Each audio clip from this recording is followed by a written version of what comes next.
Ce cinquième dimanche du temps de Carême nous rapproche davantage de la passion de Jésus. Mes bien-aimés dans le Seigneur, le texte qui est soumis à notre méditation en ce qui concerne l'Évangile est Jean chapitre 8, les 11 premiers versets.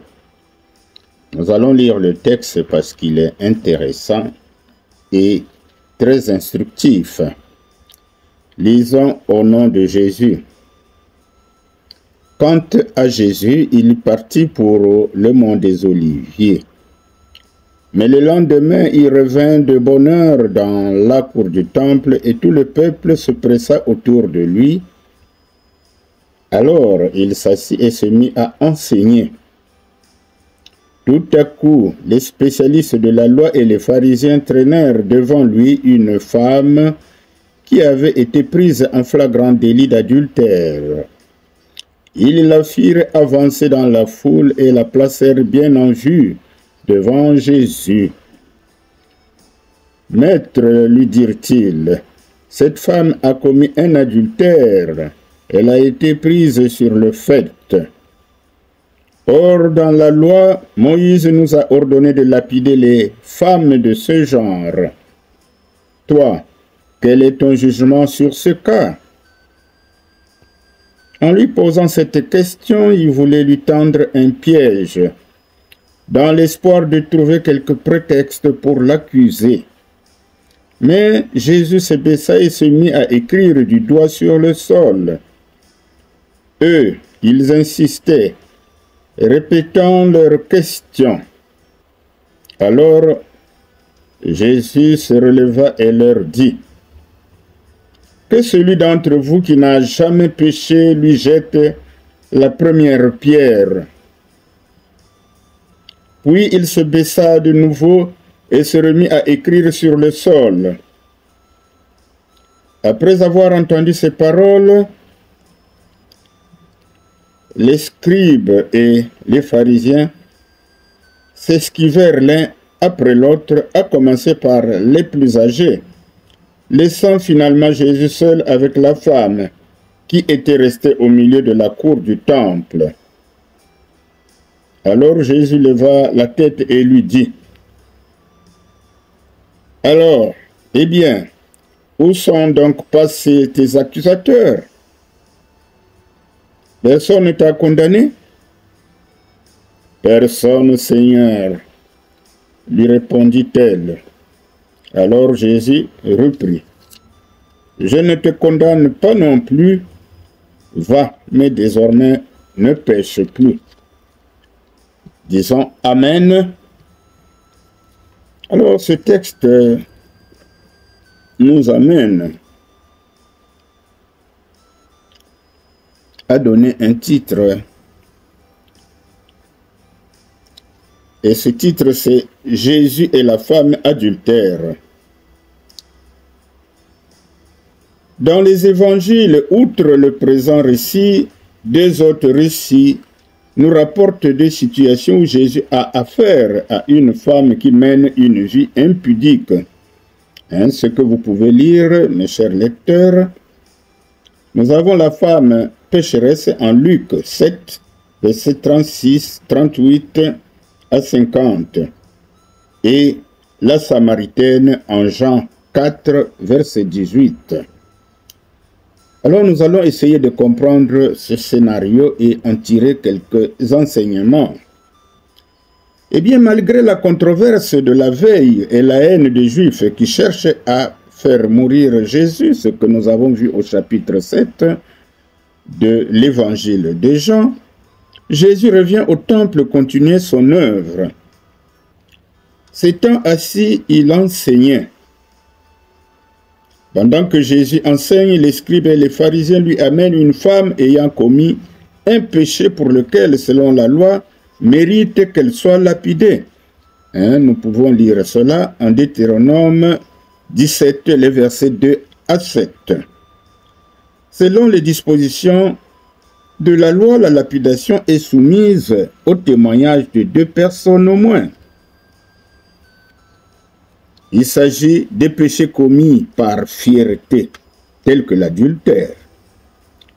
Du reste, les Juifs avaient une compréhension erronée de l'esprit de la sanction à appliquer quant à ce genre de péché. Par contre, le péché commis par erreur, c'est par le sacrifice que devait se faire la réparation. Quel est donc le but poursuivi par ces religieux qui viennent présenter cette femme adultère à Jésus? En effet, ils espèrent mettre Jésus en contradiction, soit avec la loi, soit avec la grâce qu'il enseigne. Et ils lui rappellent que Moïse a commandé de lapider les femmes qui commettent ce genre de péché, et lui disent: et toi donc, que dis-tu? C'est là un piège habilement tendu, afin de trouver matière d'accusation. Malheureusement pour eux, ils ignorent qu'ils ont devant eux Dieu devenu homme, celui qui prend les sages dans leur propre ruse et qui renverse le conseil des astucieux comme eux. Alors cela nous est dit en Job 5, versets 12 et 13. Remarquons que si Jésus conseille de lapider cette femme, il se mettra en opposition avec le caractère de grâce qu'il manifeste. Et s'il se prononce pour le pardon, il ne reconnaîtra pas à ce moment l'autorité de la loi. Dans sa sagesse divine, Jésus ne dit rien, mais cependant jette un défi aux accusateurs de la femme. Que celui de vous qui êtes sans péché lui jette le premier la pierre. En attendant leur réponse, Jésus continue d'écrire sur le sol, laissant ainsi la lumière de sa parole le temps nécessaire pour pénétrer dans les consciences de ses interlocuteurs. Mais ces derniers, ayant compris que Jésus n'accomplit pas la loi, la force leur manque pour condamner la femme, craignant de voir leur péché dévoilé en public comme celui de la femme accusée. Confus de n'avoir pas atteint leur but, ils se retirent un à un, en commençant par les plus anciens, c'est-à-dire ceux qui sont en faute depuis plusieurs années de vie. De sa part, au lieu de fuir l'accusé, la femme, l'accusée donc, reste auprès de Jésus pour entendre cette parole. Moi non plus, je ne te condamne pas. Dès lors, la grâce pourrait agir en elle pour lui donner la capacité de réaliser ce que Jésus ajoute. Va, désormais ne pêche plus.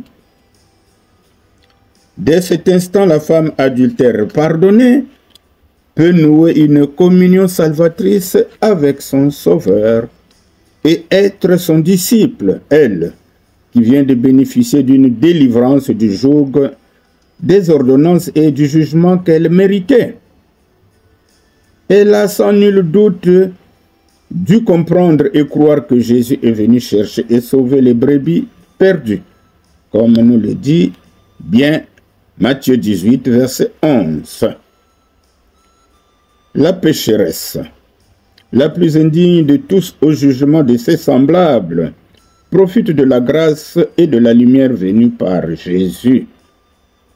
A contrario, ses accusateurs, sous l'effet de la lumière qui dévoile leur état de péché, auraient dû rester auprès de Jésus et lui confesser leurs fautes, et préfèrent déserter le temple et s'éloigner loin de Jésus, et s'endurcissent davantage dans leur incrédulité.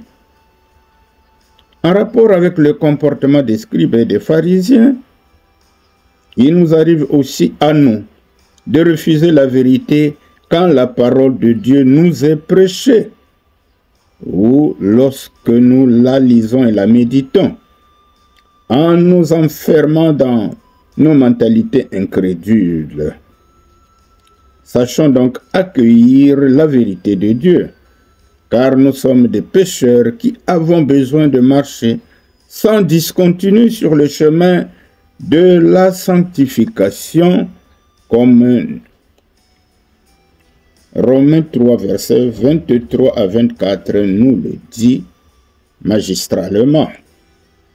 Et c'est la parole de Dieu qui nous justifie, car elle est utile pour enseigner, nous corriger et nous instruire dans la justice. Confère 2 Timothée 3, verset 16. C'est un verset que nous devons mémoriser et sceller dans notre cœur afin de marcher dans la sanctification. Mes bien-aimés dans le Seigneur, le texte est merveilleux, mais nous interpelle tous. Alors, quelle application à ma vie? Moi, lecteur, moi, disciple de Jésus.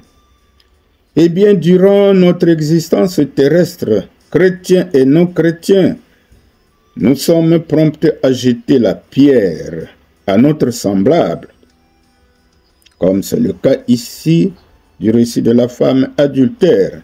Alors cette pierre a pour nom médisance, calomnie, faux témoignage, murmure. Regardons d'abord à nous-mêmes et nous verrons alors que s'il y a quelqu'un qui mérite d'être lapidé, c'est parfois bien nous-mêmes. Eh bien, dans ce récit, Jésus ne condamne pas la femme adultère, mais il condamne son péché. C'est cette attitude que nous avons à cultiver dans nos relations interpersonnelles, en nous remémorant les paroles de Jésus. Va, et désormais ne pêche plus.